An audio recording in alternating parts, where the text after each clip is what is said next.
Bismillahirrahmanirrahim. Assalamualaikum warahmatullahi wabarakatuh dan selamat pagi. Bagaimana kabarnya hari ini? Saya harap semuanya dalam keadaan baik dan sehat walafiat ya. Hari ini kita akan melanjutkan pembahasan terkait dengan akuntansi untuk perusahaan dagang, yang dimana hari ini kita akan bahas penyesuaian dan penutupan akun perusahaan dagang.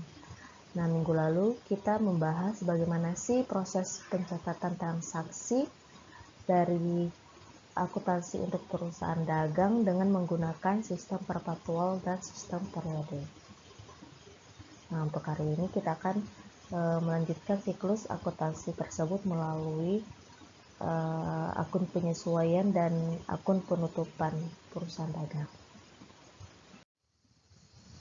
Setelah itu kita akan melanjutkan bagaimana cara membuat jurnal khusus, kemudian kita mempostingnya ke buku besar dan buku pembantu. Baik, pertama kita membahas terkait dengan ayat jurnal penyesuaian. Nah, umumnya jurnal penyesuaian untuk perusahaan jasa dan perusahaan dagang itu hampir sama ya.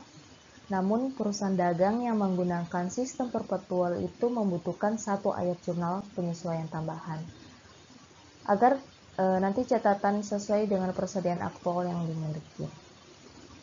Nah, jumlah aktual persediaan yang ada di tangan itu mungkin berbeda dengan yang tercatat dalam pembukuannya. Nah, hal ini bisa terjadi misalnya karena ada pencurian, kerusakan, ataupun kesalahan pada saat perhitungan persediaan. Oleh karena itu, setidaknya perusahaan melakukan perhitungan fisik atas persediaan. Nah, jangka waktunya itu sekali setahun. Waktu yang paling umum untuk menghitung persediaan itu dilakukan pada akhir tahun. Jadi, nanti perusahaan akan melakukan penyesuaian akun persediaan itu berdasarkan pada perhitungan fisik tersebut.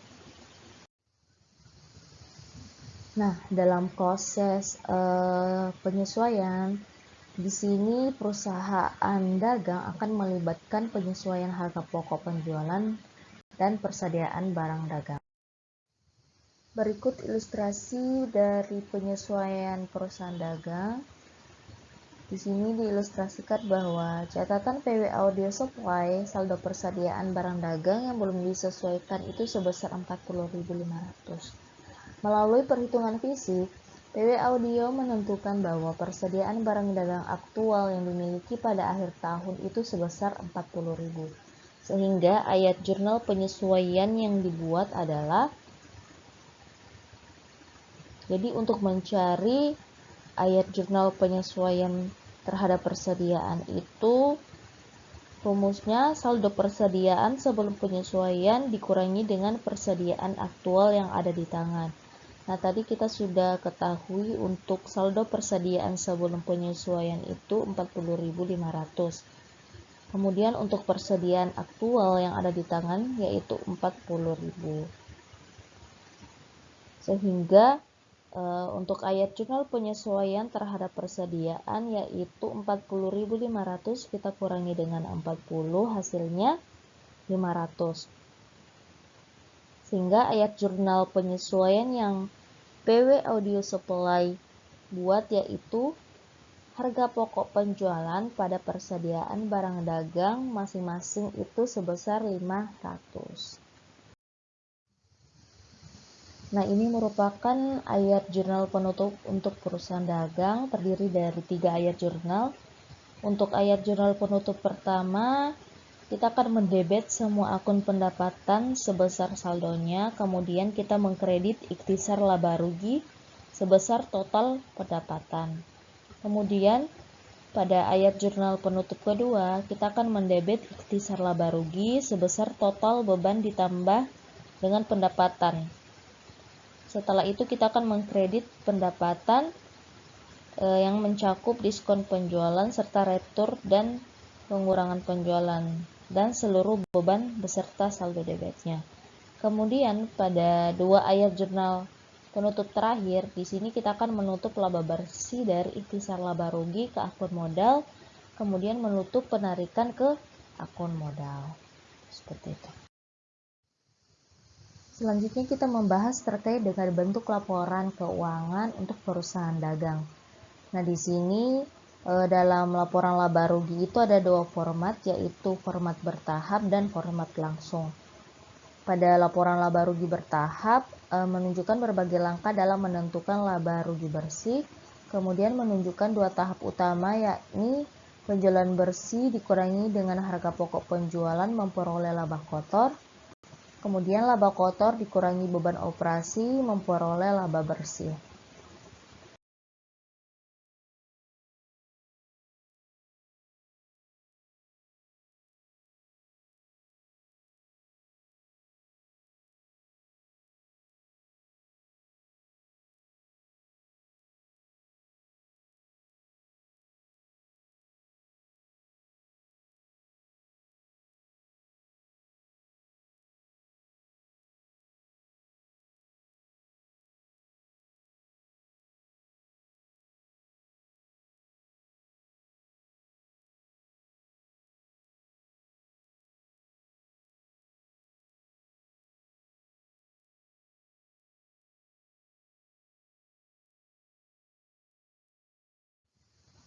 Pada laporan laba rugi bertahap, di sini mencantumkan beberapa subtotal yang pentingnya.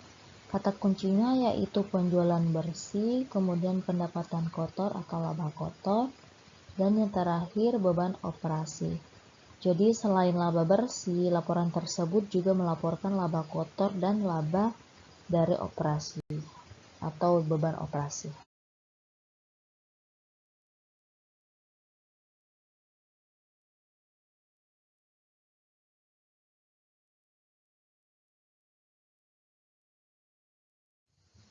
Sedangkan pada laporan laba rugi langsung di sini mengelompokkan secara bersamaan semua pendapatan dan semua beban tanpa menyajikan subtotal lainnya. Di sini kata kunci dari laporan laba rugi langsung terdiri dari penjualan bersih, pendapatan kotor atau laba kotor, kemudian ada beban operasi, kemudian ada aktivitas non operasi, dan yang terakhir ada pendapatan bersih.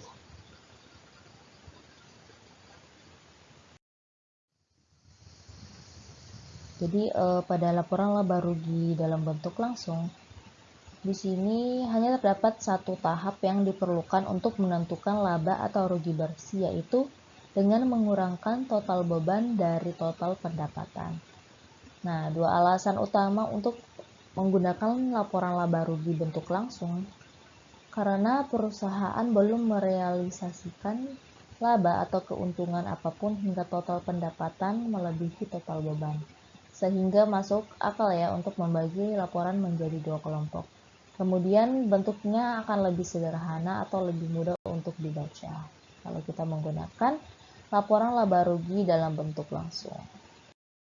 Nah, ini ya bentuk laporan keuangan untuk laporan laba rugi secara langsung. Nah, ini untuk bentuk laporan keuangan neraca ya. Kalau dalam laporan keuangan berbentuk neraca, di sini itu terdiri dari aset ya atau aktiva, kemudian ada kewajiban.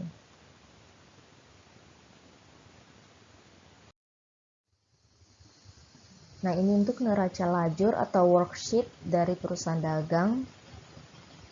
Untuk PW Audio Supply di sini terdiri dari nama akun, kemudian ada neraca saldo sebelum disesuaikan, kemudian ada jurnal penyesuaian, kemudian ada jurnal neraca saldo setelah disesuaikan, kemudian ada laporan laba rugi, dan yang terakhir ada laporan neraca. Jadi tidak berbeda jauh ya dari neraca lajur atau worksheet dari perusahaan jasa. Nanti bisa dipelajari kembali terkait dengan neraca lajur dari perusahaan jasa untuk membandingkan antara neraca lajur perusahaan jasa dan perusahaan dagang. Baik, selanjutnya kita akan membahas terkait dengan jurnal khusus. Jadi jurnal khusus ini merupakan jurnal akuntansi yang dirancang untuk mencatat jenis transaksi khusus atau mencatat transaksi yang serupa. Jadi jurnal khusus ini terdiri dari beberapa jurnal, yaitu jurnal penjualan, jurnal penerimaan kas, jurnal pembelian, jurnal pembayaran kas, dan jurnal umum. Nah, untuk jurnal penjualan di sini semua penjualan barang secara kredit kita masukkan ke jurnal penjualan. Kalau untuk jurnal penerimaan kas, semua kas yang diterima ya, termasuk penjualan tunai. Kemudian pada jurnal pembelian, ini mencakup semua pembelian barang secara kredit. Kemudian untuk jurnal pembayaran kas, semua pembayaran tunai termasuk dengan pembelian tunai. Kemudian yang terakhir jurnal umum. Nah, jurnal umum di sini mencakup transaksi yang tidak dimasukkan dalam jurnal khusus, termasuk jurnal koreksi, jurnal penyesuaian, dan jurnal penutup. Jadi jika sebuah transaksi tidak bisa dicatat pada jurnal khusus, maka kita akan catat pada jurnal umum. Jadi intinya seperti itu. Jurnal khusus yang pertama kita bahas yaitu jurnal penjualan. Jurnal penjualan ini mencatat penjualan-penjualan yang terjadi secara kredit. Nah, di sini pada jurnal penjualan terdiri dari beberapa kolom yang mencantumkan tanggal penjualan, nama pelanggan, nomor faktur, kemudian akun piutang pada penjualan, kemudian ada harga pokok penjualan pada persediaan. Nah, di sini ada informasi bahwa setiap piutang usaha diposting pada setiap harinya di buku besar pembantu piutang.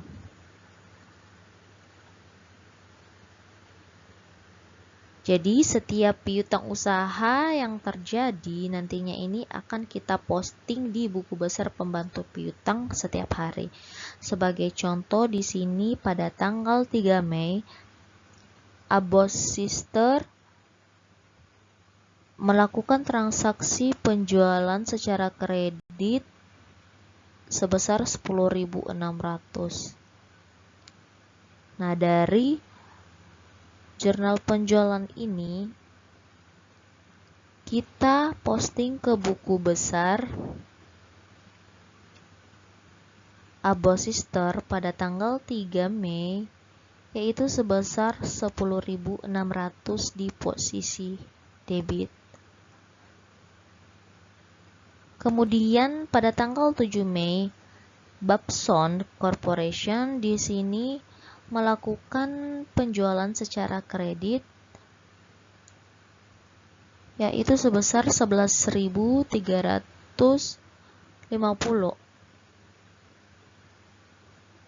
Nah, setelah itu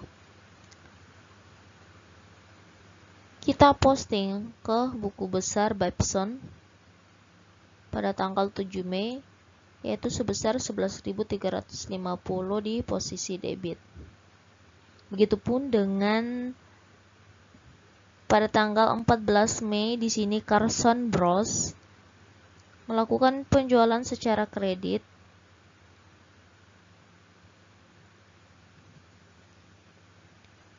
yaitu sebesar 7.800.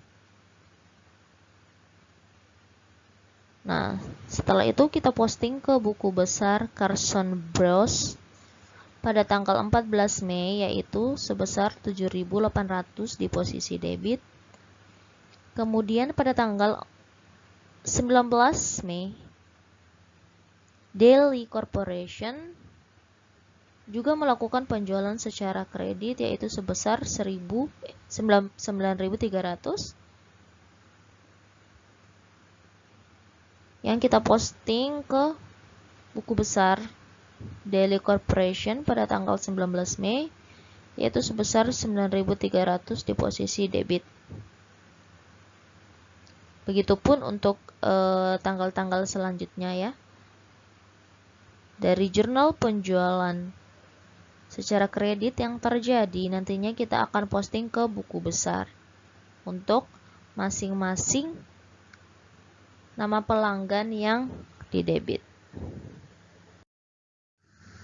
Nah, jika tadi untuk transaksi piutang usaha yang terjadi nantinya kita posting ke buku besar pembantu piutang, maka untuk total transaksi yang terjadi nantinya kita akan posting ke buku besar umum yang dilakukan secara bulanan atau pada akhir bulan. Misalnya pada total transaksi yang terjadi dari tanggal 3 Mei sampai tanggal 27 Mei ini yaitu sebesar 90.230 untuk piutang usaha dan penjualan.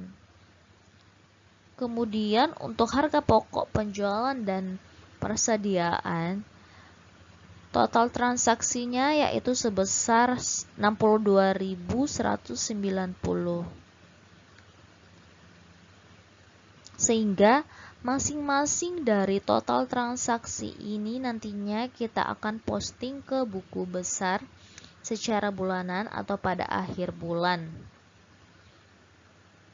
Sesuai dengan nama-nama akun tersebut. Selanjutnya kita membahas terkait dengan jurnal penerimaan kas. Jadi, dalam jurnal penerimaan kas, perusahaan mencatat semua kas yang diterima atau diperoleh. Nah, sumber utama dari penerimaan kas ini adalah penjualan tunai dan penerimaan piutang usaha atau biasa kita sebut penagihan utang ya. Nah, untuk jurnal penerimaan kas ini memiliki kolom debit dan kolom kredit. Nah, pada kolom debit di sini mencakup kas dan diskon ya. Diskon penjualan. Sedangkan pada akun kredit di sini mencakup piutang usaha, pendapatan penjualan, dan akun lainnya. Nah, akun lainnya ini dicatat untuk nama pelanggan yang akan ditagih ya. Nah, selain itu juga ada ayat jurnal ya, ayat jurnal terkait dengan harga pokok penjualan dan persediaan.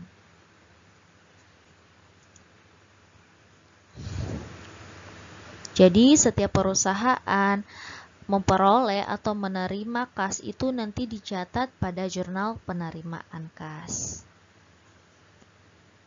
Jadi bisa kita lihat ya pada tanggal 1 Mei hingga tanggal 28 Mei ini perusahaan menerima kas atas piutang yang terjadi. Selanjutnya jurnal pembelian ya. Jurnal pembelian ini dibuat karena adanya pembelian secara kredit ya.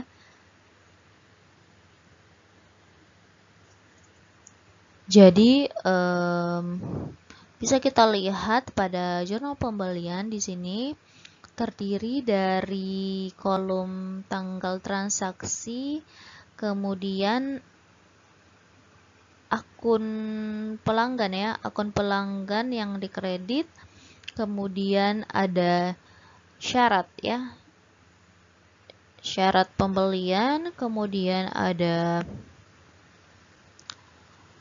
akun kolom kredit dan debit ya.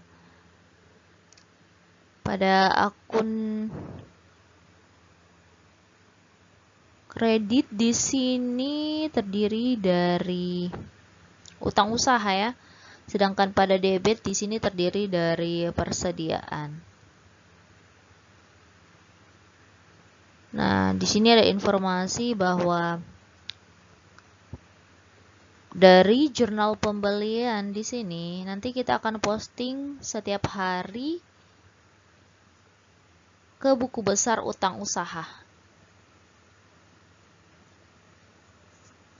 atau buku pembantu utang usaha ya. Misalnya itu transaksi yang terjadi pada tanggal 6 Mei. Jasper Manufacturing di sini membeli barang ya secara kredit, yaitu sebesar 11.000. Sehingga nantinya kita akan posting ke buku besar pembantu utang usaha Jasper Manufacturing pada tanggal 6 Mei itu sebesar 11.000 di posisi kredit. Begitu pula pada tanggal 10 ya. Pada tanggal 10 Mei di sini Eton dan Howell di sini melakukan pembelian secara kredit yaitu sebesar 7.200, sehingga nanti kita akan posting ke buku besar utang usaha atau buku pembantu utang usaha ya pada tanggal 10 Mei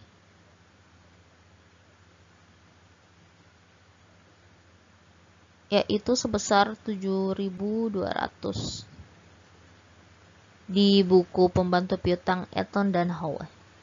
Begitu pula untuk masing-masing dari pelanggan yang dikredit ketika melakukan pembelian secara kredit nantinya akan diposting ke masing-masing buku pembantu utang usahanya.